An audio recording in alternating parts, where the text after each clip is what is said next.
If you've been in a bidding war and you're ready to throw in the towel, listen to this strategy first before you give up. It may just give you the edge that you need. This video is probably going to piss off some agents, and the reason being is because it's kind of unconventional. It's not how you typically do a deal. And I also will say that I don't recommend you do this if you've never bought a place before. However, invest or purchase at your own risk. This is just for educational purposes, and take it for what it's worth. But I think this is a good strategy, and I've used it before. I advise you do more research on this after you watch this video and see if it could work out for you. It's worked out for me, and I hope it will work out for you too.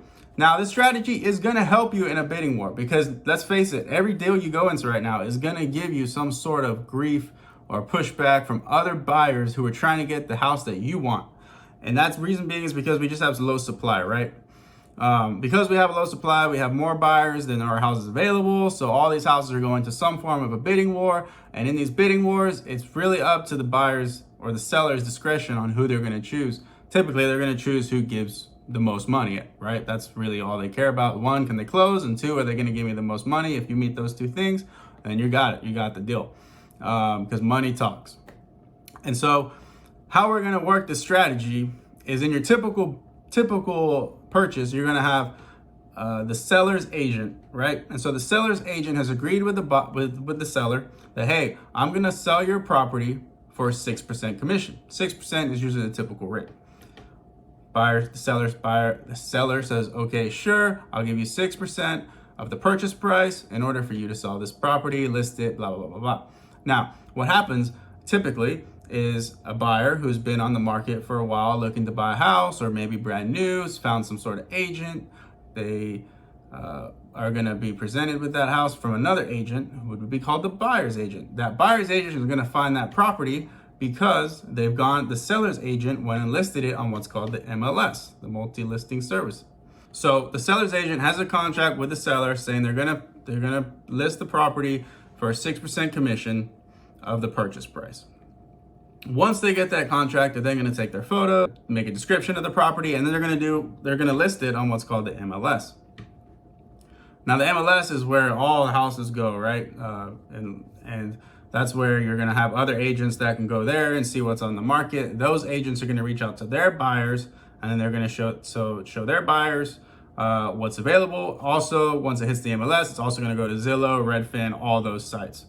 So in this scenario, once it's hit the MLS, once it's hit Zillow, once it's hit Redfin, and you see it start popping up on those feeds, you can then contact the seller's agent directly. And that's exactly what we're going to do here in this strategy. We're taking the buyer's agent out of the equation, because typically what would happen is you have a seller's agent who's agreed to take the 6%. Then there would be a buyer's agent that would come along with the person that wants to buy, and the seller's agent would split their 6% commission with the buyer's agent. So each agent would get 3% for the sellers, 3% for the buyers, and that's how they get their commission. Now, in this strategy, we're cutting that out. We're going to change it up a little bit, ruffle some feathers, like I said. We're going to go straight to the seller's agent. We're going to find that information on Zillow and Redfin, because let's be honest, that's pretty much how we find all deals these days. I've been doing this for a while, and of all the deals I've bought, I've only had one deal that closed that an agent brought to me. All the others I found on Redfin and Zillow, or some alternative method that is beyond the scope of this. We'll get into that later, but you get the point. Nowadays, we're all finding our houses on Redfin, Zillow, alternative third-party websites, not using an agent. So we're going to go to Redfin, or we're going to go to Zillow. I usually use Zillow to find out who the listing agent is. You're going to scroll down to the bottom, and on there, you'll see who the agent's going to be. You reach out to the agent, and you say, hey, I'm a buyer. I like the property that you have for sale. I'd like to go see it. Before you go see it, they're probably going to ask you, well, do you have a buyer's agent? No, I'm looking to keep this as what's called a dual agency. Now, I got to caveat this right here. Dual agency is illegal in 8 states. Those 8 states are according to this website, Alaska, Colorado, Florida, Kansas, Maryland, Oklahoma, Texas, and Vermont. So if you live in those 8 states, you're not completely out of luck because I got a loophole to get you passed. But more than likely, this might not work in your favor, or the strategy may not work for you if you are in those 8 states. But again, stick around because I have an alternative way for this to work. So you reach out to them, you find the seller's agent, you say, oh yeah, I would like to view this property. I'm looking to do a dual agency where you represent me and you represent the buyer. Say they may give you some pushback. They may not be okay with that. Some agents don't like to do that. They feel uncomfortable with it because, again, they have to represent both parties. But a lot of times they're going to jump right on it. Why? Because that means they get the full 6% instead of 3% that they would have had to split if they had to work with another agent. So in this scenario, you find one that's willing to do it. You say, okay, great. Now here's the deal. Would you be willing to take a 4% commission as opposed to a 6% commission? And they may be like, well, why would I want to do that? Well, here's the deal. This is why you want to do that. You got to coach them through it, right? Because again, this is unconventional. It's not something they typically dealt with. It's typically not something at all a buyer would ever come up with. So they're going to be thrown kind of for a little loop here, maybe a little bit confused. So let's coach them through it. Say, hey, listen, okay, you're going to list this property, you've already listed it, you're gonna make 6% commission if you don't find a buyer. More than likely, you don't have a buyer or else this place would have already been sold. So you're gonna have to split this commission with a buyer's agent who's gonna take 3%. I'm willing to give you 4% if you take me on as a dual agency. And again, he may say, okay, but why do I want to do that? I said, this is why you want to do it. You want to do it so that you get more commission, and I want the seller to make more money. Okay, so let me break it down. At this point, the agent should get it by this point. They should understand where you're going with this. But let me break it down for you with a deal. We'll just use $100,000 for easy math. Let's say someone sells their house for $100,000. They have an agent. That agent's going to take 6% commission for selling the house. So the seller is going to net $94,000 at the end of selling the house. By net, I mean they're going to make $94,000 when the house is all said and done and sold. Now, of course, it's closing costs and all that crap, but we're just using commission here as the only cost of selling your property. So $94,000 is what they're going to get. You made a $100,000 offer. They're going to still get $94,000 because, again, commission 6%. Now, if commission was 4%, the seller is going to get $96,000, $2,000 more. Follow me? 6% is 6,000, 4% is 4,000, 4,000 minus off of 100,000, 96,000. Now let's say that you talk to the seller's agent and they agree to do this. You've got two things working for you here. One, you have the seller's agent who's going to get 4% instead of 3%.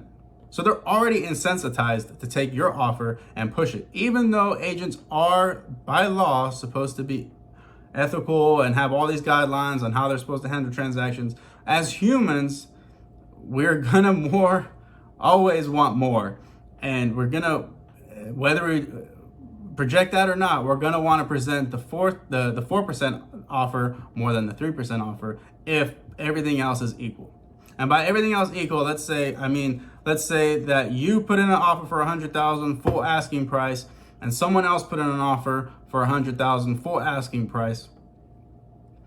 And whose deal is gonna win? Yours with a 4% commission and the $2,000 extra for the seller, or the other with a 6% commission and $2,000 less for the seller? Which one is the agent gonna push for more? Yours, of course.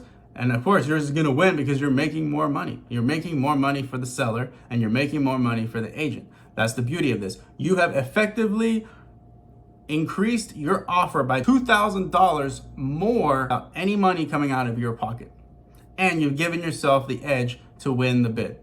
That's why this strategy is important and something to just think about as an effective strategy to have in your tool belt if the time comes, because it can work.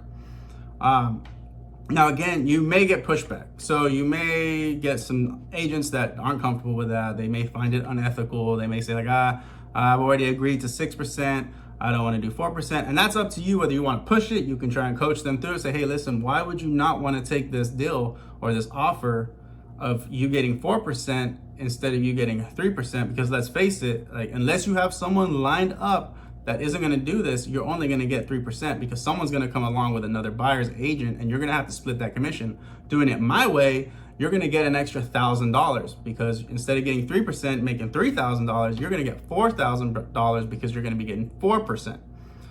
So hopefully this is making sense. I'm not going too fast. But if it is, just rewind or ask questions in the comments. I'll get back to you on it. So it's up to you again, right? You're going to have to either coach them through it or just understand that they aren't comfortable with doing this and move on to the next one. Maybe find another house that you want to pursue and their agent would be open to this. Now, I said in the past that this is illegal in 8 states. You can't do this. And I can't speak for all 8. I can only speak for the one that I have done this in, and that was in Florida. So Florida is one of those states where it's illegal, but they have what's called the transaction broker, which honestly, I don't understand why they make something illegal if they just come up with a loophole to get around that law in the first place. But it is what it is, right? So with a transaction brokerage, the way it works is, let's say, for example, an agent reached out to a seller agreed to take them on. At that point, they would be the seller's agent with an agreement to work for the seller. And now what happens is I come along, I reach out to that seller's agent and I say, hey, would you like to take me on as a client so that you get more commission as opposed to me bringing my own buyer's agent? Again, they may say yes, they may say no. They may say I can't, and I said, well, you can do what's called a transaction brokerage. And I will say that you have to be able to do this. So in the state of Florida, any agent cannot do this. They just have to be certified as a transaction brokerage. And so what that means is if they take it on and they are a transaction broker, instead of them having the client's best interest in hand or your best interest in hand, they effectively have the best interest of the transaction. So their loyalty is not go from the seller to the transaction. They're just trying to make sure that the deal is good and that it's gonna go through. And at this point, they can take that on and it's fully legal, and it's up to them if they want to adopt taking on a different, lower commission. Now, they may say they can, they've already have an agreement, but that's a bunch of crap because you can always negotiate when it comes to real estate. That's one of the beauties of real estate. There's a lot of things you can negotiate, and don't even get me started on commercial real estate because you can negotiate anything, just about. But in residential, it's a little more strict, but you can make an addendum into their contract that states instead of they're getting 6%, they're going to get 4%. And at the end of the day, it's up to the title company just to issue the right check. The bank, if you're using a bank loan, they shouldn't typically care about something like this.